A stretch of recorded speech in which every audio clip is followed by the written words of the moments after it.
Love it. What are some habits that hinder spiritual growth, and how can we break them?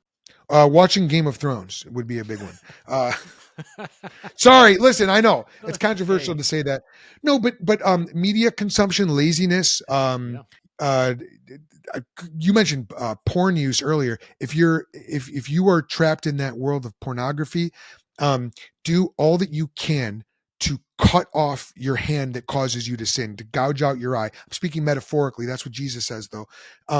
You must get that out of your life. There's no way around it. And I don't want to sugarcoat this in any way. I don't want to sound too harsh, but sin, that kind of sin will keep you from the life that God has for you. And it's incredibly destructive. There's no such thing as a sin that only affects you.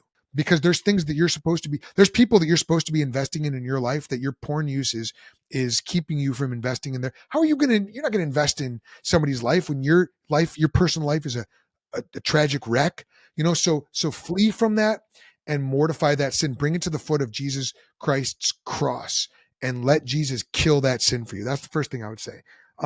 Second thing I would say, other habits would be, well, I mentioned laziness. Maybe you've got friends in your life who are kind of very worldly and they're not growing you in the Lord. Maybe you need to reevaluate your relationships and friendships. And that starts with pursuing godly friendships. You might have people in your life that you need to cut out.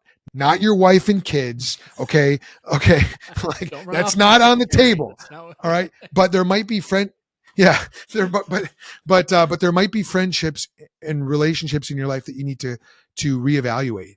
And I would prayerfully seek, it's going to be different for everybody. Maybe you've got a habit that is not a sinful habit at all, but maybe it's got too strong of a role in your life. The Apostle Paul says, everything is permissible for me, but I will not be mastered by anything. Maybe you play video games and that's not sinful in and of itself, but maybe it's like, maybe I'm playing video games more than it's keeping me from prayer. Maybe it's social media. So you prayerfully consider those things in your life. Love it. I especially love the friends advice, because look, you don't have to get rid of your secular friends, but you're probably going to see them a lot less. My secular friends, I love them to death. I see them twice a year. You know what I mean? It is what it is.